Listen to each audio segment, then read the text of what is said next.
करेंगे। सबसे ऊपर जो वेबसाइट आ रही है इस वेबसाइट को ओपन कर लेंगे। इस वेबसाइट पे आएंगे तो यहाँ पर आपको न्यू फार्मर रजिस्ट्रेशन का एक ऑप्शन मिलेगा, इस ऑप्शन पे आप क्लिक करेंगे। उसके बाद यहाँ पर पूछा जा रहा है आप ग्रामीण क्षेत्र से हो या शहरी क्षेत्र से, वो यहाँ पर सिलेक्ट करेंगे। अगर ग्रामीण क्षेत्र से हो तो रूरल यहाँ पर सिलेक्ट रखेंगे। आधार नंबर दर्ज करेंगे किसान के जिसके नाम से आप फॉर्म भरना चाहते हो। मोबाइल नंबर दर्ज करने हैं, मोबाइल नंबर वही दर्ज करने हैं जो आधार कार्ड में रजिस्टर है। तो इसका मतलब ये है कि आधार कार्ड में मोबाइल नंबर रजिस्टर होने चाहिए। आपका स्टेट कौन सा है वो यहाँ पर आप सिलेक्ट कर लेंगे। ये कैप्चा कोड यहाँ पर दर्ज करेंगे और गेट ओटीपी पे क्लिक करेंगे। जैसे ही आपके नंबर पर ओटीपी जाएगा, यहाँ पर जो नंबर आप दर्ज करेंगे तो वो ओटीपी यहाँ पर दर्ज करेंगे और उसके बाद यहाँ पर सबमिट पे क्लिक करेंगे। अब आपके आधार कार्ड में जो भी मोबाइल नंबर रजिस्टर होगा उस पर ओटीपी आएगा, वो यहाँ पर दर्ज करेंगे और ओटीपी वेरीफाई करेंगे। आधार वाला ओटीपी दर्ज करते ही यहाँ पर आपके सामने कंप्लीट फॉर्म ओपन हो जाएगा। सबसे पहले आप अपने जिले का चुनाव करेंगे। आपकी तहसील कौन सी है वो यहाँ पर आप सिलेक्ट करेंगे। आपका ब्लॉक कौन सा है वो यहाँ पर आप सिलेक्ट करेंगे और आपका गांव कौन सा है वो यहाँ पर आप सिलेक्ट कर लेंगे। उसके बाद यहाँ पर फार्मर की डिटेल आधार कार्ड से ऑटोमेटिक आ चुकी है। उसके बाद कास्ट कैटेगरी क्या है, अगर जनरल ओबीसी है तो आप पहला ऑप्शन सिलेक्ट करेंगे। एसटी है या फिर एससी है वो आप अपने हिसाब से सिलेक्ट कर लेंगे। अब यहाँ पर आप फार्मर टाइप चुनेंगे। अगर 1-2 हेक्टेयर तक जमीन है तो स्मॉल फार्मर सिलेक्ट कर लेंगे, नहीं तो अदर यहाँ पर सिलेक्ट कर लेंगे। उसके बाद आधार कार्ड की डिटेल ऑटोमेटिक आ चुकी है, एड्रेस वगैरह सब आधार कार्ड से ऑटोमेटिक आ चुका है। अब यहाँ पर सबसे जरूरी है land registration ID. Land registration ID तब मिलती है जब जमीन की रजिस्ट्री होती है। लेकिन अगर आपको पुश्तैनी जमीन मिली है, आपको जमीन ट्रांसफर हुई है आपके पिता की तरफ से, दादा की तरफ से, तो आपके पास लैंड रजिस्ट्रेशन आईडी नहीं होगी। तो आपको यहाँ पर अपने खाता नंबर दर्ज कर देने हैं। खाता नंबर आपको जो जमा मंडी में मिलते हैं वो खाता नंबर यहाँ पर आप दर्ज कर दीजिए, आपको कोई दिक्कत नहीं आएगी। और जिस किसान के पैसे आए थे उसके भी मैंने खाता नंबर ही यहाँ पर दर्ज किए थे और उसको कोई दिक्कत नहीं आई थी। राजस्थान में ये लैंड रजिस्ट्रेशन आईडी वाला लफड़ा है ही नहीं। उसके बाद यहाँ पर आप अपने राशन कार्ड नंबर दर्ज कर दीजिए। अब यहाँ पर पूछा जा रहा है कि आप पीएम किसान मानधन योजना से जुड़ना चाहते हो या नहीं। ये एक प्रकार की पेंशन योजना है। अगर आप इसमें जुड़ना चाहते हो तो यस कर सकते हो, लेकिन इसके लिए आपको कुछ पैसे देने होंगे। अगर आप इसमें नहीं जुड़ना चाहते तो यहाँ पर नो कर दीजिए। तो आप अपने हिसाब से देख लीजिए। इस योजना के बारे में आप अधिक जानकारी ले सकते हैं, गूगल पर सर्च कर सकते हैं। अब यहाँ पर पूछा जा रहा है कि ओनरशिप यानी कि जो आपकी जमीन है वो ज्वाइंट है, यानी कि जमा मंदी में कईयों के नाम है, साझी जमीन है, या फिर आपकी जमा मंदी में सिर्फ आपका नाम है, सिंगल नेम पर आपकी जमीन है, तो वो आप अपने हिसाब से सिलेक्ट कर लीजिए। उसके बाद यहाँ पर आपको जमीन ऐड करनी होगी। उसके लिए ऐड वाला जो ऑप्शन है इस पे क्लिक करेंगे। ऐड वाले ऑप्शन पे क्लिक करते ही कुछ और ऑप्शन आपके सामने आ जाएंगे, जिसमें सबसे पहले आप यहाँ पर खाता नंबर दर्ज करेंगे।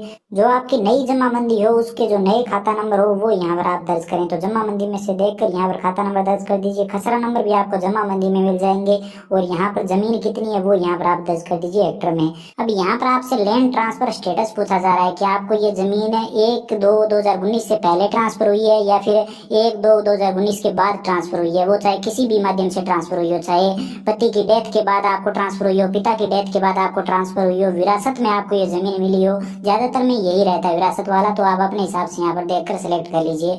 अगर आपको विरासत में मिली है तो ये ऑप्शन सिलेक्ट कर सकते हो।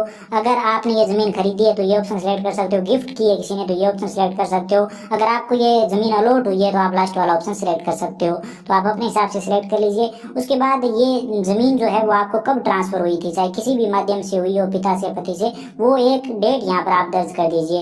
अगर आपको एकदम राइट डेट याद नहीं है तो आप अपने हिसाब से यहाँ पर डेट दर्ज कर दीजिए। एक अंदाजन डेट आप यहाँ पर लगा दीजिए, इससे कोई दिक्कत आपको नहीं आएगी। बाकी अगर आप एकदम सही डेट जानना चाहते हैं तो आप पटवारी से संपर्क कर सकते हैं। वहां से आपको सही डेट पता चल जाएगी कि आपको ये जमीन कब ट्रांसफर हुई है, किस डेट को ट्रांसफर हुई है। तो वो आप अपने हिसाब से यहाँ पर अंदाजन लगाते हैं तो भी कोई दिक्कत आपको नहीं आएगी। अब यहाँ पर इस जमीन डिटेल को ऐड करना होगा तो ऐड के ऑप्शन पे क्लिक करेंगे, जमीन ऐड हो जाएगी। यहाँ पर आप एक बार ध्यानपूर्वक चेक कर लेंगे जो डिटेल यहाँ पर आपने ऐड की है वो सही है या नहीं। अगर कोई कमी लगती है तो यहाँ पर आपको डिलीट का ऑप्शन मिल जाता है, इस पे क्लिक करके डिलीट कर सकते हैं, नहीं तो आप इसे ऐड रखेंगे। अगर किसान के पास एक से अधिक जमीन है तो उन्हें आप यहाँ पर अलग अलग ऐड कर सकते हैं। ऐड का ऑप्शन दिया हुआ है, बार बार ऐड कर सकते हैं। उसके बाद यहाँ पर जमीन की जमाबंदी आपको अपलोड करनी है तो वो नई जमाबंदी होनी चाहिए और यहाँ पर किसान का आधार कार्ड आपको अपलोड करना है। किसान का आधार कार्ड अपलोड करने के बाद सेव के ऑप्शन पे क्लिक कर देना है और यहाँ पर आपकी डिटेल सेव होते ही आपको फाइनल रजिस्ट्रेशन नंबर मिल जाएंगे। अभी यहाँ पर ये साइट नहीं चल रही है, एक कारण सबसे बड़ा यही था जिस वजह से मैं वीडियो नहीं बनाना चाह रहा था। लेकिन आप सभी के बहुत सारे कमेंट आ रहे थे कि आप हमें बताओ कि आपने वो फॉर्म कैसे भरा था जिससे किसान के पैसे आए थे। इसी तरह से सीएससी से अगर आप ये फॉर्म भरते हैं तो यहाँ पर आपको केवाईसी करनी होती है, बायोमेट्रिक लेना होता है। अगर आप सीएससी से भरते हैं तो सारी डिटेल ऐसे नॉर्मली दर्ज करके उसके बाद केवाईसी का ऑप्शन मिलता है। आप मोरफो से केवाईसी करते हो, मंत्रा से करते हो या फिर आइरिस से करते हो, इसके अलावा अल्ट्राटेक डिवाइस का भी ऑप्शन मिलता है, उससे भी आप कर सकते हो। केवाईसी कंप्लीट होते ही इसी तरह का फॉर्म सीएससी पर ओपन हो जाता है। तो कहने का मतलब ये है कि आप चाहें तो सीएससी से भी ये फॉर्म भर सकते हैं या फिर खुद से ऑनलाइन रजिस्ट्रेशन कर सकते हैं। लेकिन मैं आपको सच बताऊं तो जिस किसान के पैसे आए थे उस किसान का फॉर्म मैंने वो सेल्फ रजिस्ट्रेशन वाला ऑप्शन चुनाव करके ही किया था, सीएससी पर नहीं किया था।